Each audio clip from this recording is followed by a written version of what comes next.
महाराष्ट्र में किसने कहा तुम्हारे मुंह में घी शक्कर? देवेंद्र फडणवीस का चैलेंज भी है कि मुंबई में बनेगा तो हिंदू मेयर ही। बात होगी आरएसएस प्रमुख मोहन भागवत की भी, जिन्होंने कहा कि आरएसएस को समझना है तो विकिपीडिया नहीं, आरएसएस में आकर समझिए।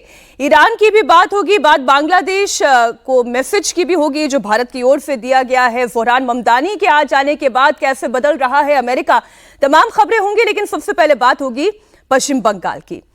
पश्चिम बंगाल जहां अगले 100 दिन के भीतर विधानसभा चुनाव होने हैं, लेकिन चुनाव से पहले एफआईआर पर जबरदस्त घमासान है।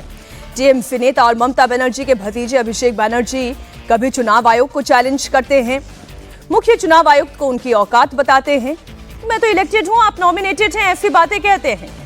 और अब चैलेंज बीजेपी को, कितनी भी एफआईआर करा लो, कितनी भी ताकत लगा लो, सीट तो टीएमसी की ही बढ़ेगी। ऐसे में सवाल ये उठता है कि क्या एफआईआर से ममता बनर्जी की पार्टी को फायदा हो गया है? एफआईआर में जितने नाम कटे हैं, क्या वो बीजेपी के सपोर्टर्स के नाम कट गए हैं? इस पर हम करेंगे चर्चा, सवालात भी होंगे आपके सामने, लेकिन पहले आपको अब अभिषेक बनर्जी को सुनना होगा।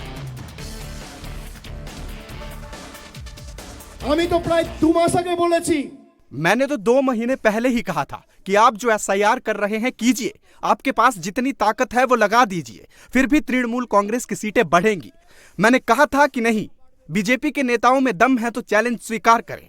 उनके किसी नेता ने हमारे चैलेंज को एक्सेप्ट क्यों नहीं किया? आखिर बीजेपी वालों को किस बात का खौफ है, किस बात का डर है?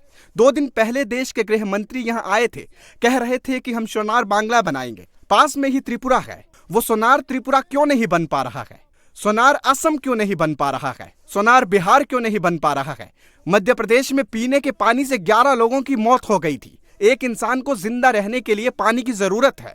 पानी भी बीजेपी की डबल इंजन की सरकार नहीं दे पा रही है। उस बीजेपी को लोकतांत्रिक या इंसानी अधिकार के बारे में बात करने का कोई अधिकार नहीं है। जिस बीजेपी के राज में दिल्ली की हवा खराब है और लोग सांस नहीं ले पा रहे हैं, साफ पानी नहीं दे पा रहे हैं, सांस लेने के लिए स्वच्छ हवा नहीं दे पा रहे हैं। कहा था कि हर साल 2 करोड़ बेरोजगार लोगों को रोजगार देंगे। नरेंद्र मोदी की सरकार में अगर हिम्मत है तो वो सबूत दे कि उन्होंने किसी एक विधानसभा में 50,000 तो छोड़िए 5,000 लोगों को भी नौकरी दी हो, तो मैं राजनीति से संन्यास ले लूंगा। है हिम्मत? दिखा पाएंगे? झूठी बातें, झूठे दावे और वादे बंगाल को अपमानित करते हैं, बांग्ला संस्कृति को बांग्लादेशी कहकर अपमानित करते हैं। ऐसी बीजेपी के हाथों में क्या हमारा बंगाल सुरक्षित रहेगा? इसी बयान के आगे के हिस्से में वो ये कहते हैं, अब बार जितबे बांग्ला, कि इस बार तो बंगाल जीतेगा, बंगाली जीतेंगे। अब मैसेज कहां है ये आप समझ ही रहे हैं। लेकिन अजीत जी, मेरा प्रश्न तो आपसे ये है कि एफआईआर ने किससे डैमेज कर दिया? देखिए, अगर उस तथ्यात्मक रूप से जाइएगा, अभी जो नाम कटे हैं 58 लाख नाम कटे एसआईआर के पहले चरण में, उसके बाद नोटिस गए हैं। 32 लाख लोगों को नोटिस जाने की बात थी, और भी हो सकता है नोटिस गए हों या जाएं।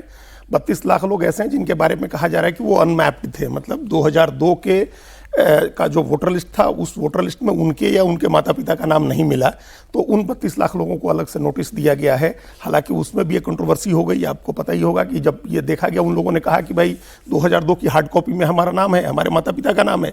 ऐसे बहुत से लोग आए, लेकिन जो चुनाव आयोग कंप्यूटराइज जिस लिस्ट में देख रहा था उसमें नाम नहीं थे, तो ये एक मिसमैच था, उसको लेकर के रोका भी गया था एसआईआर का। तो 58 लाख प्लस 32 लाख ये जिनको नोटिस गए हैं, उस 58 लाख लोगों में भी ये अभी जिस कार्यक्रम की तस्वीरें आप दिखा रही थी, इस कार्यक्रम में उन्होंने रैंप वॉक कराया कई लोगों को, अभिषेक बनर्जी ने, कि ये देखिए इनको मृत बता करके, और चुनाव आयोग ने नाम काट दिया है इनका, और ये लोग रैंप वॉक कर रहे हैं। तो वो उनका एक एसआईआर को लेकर के तृणमूल कांग्रेस इतनी ज्यादा एक्टिव थी, मीनाक्षी, इतनी ज्यादा एक्टिव थी। एक तो बिहार के अनुभव से उन लोगों को मौका मिल गया। बिहार में जब एसआईआर शुरू हुआ तो उनको मौका मिल गया, उनको पता था कि अब बंगाल में होगा, तो उन्होंने उस समय तैयारी शुरू की। बड़ी बड़ी संख्या में लोगों को जन प्रमाण पत्र दिए गए, आवास प्रमाण पत्र दिए गए, लोगों ने लाइन लगा करके, और सरकार कोऑपरेट कर रही थी चूंकि वहां तृणमूल कांग्रेस की सरकार है। तो ऐसे वल्नरेबल लोग जिनको लग रहा था कि नाम कट सकता है या जिनके पास पहचान पत्र नहीं है, उन सब लोगों को पहचान पत्र मुहैया कराया, अच्छे से काम कर रहा था ग्राउंड पर, वो बनाया गया। आप देखिए, सबसे कम नाम कटे हैं, सबसे कम परसेंटेज में।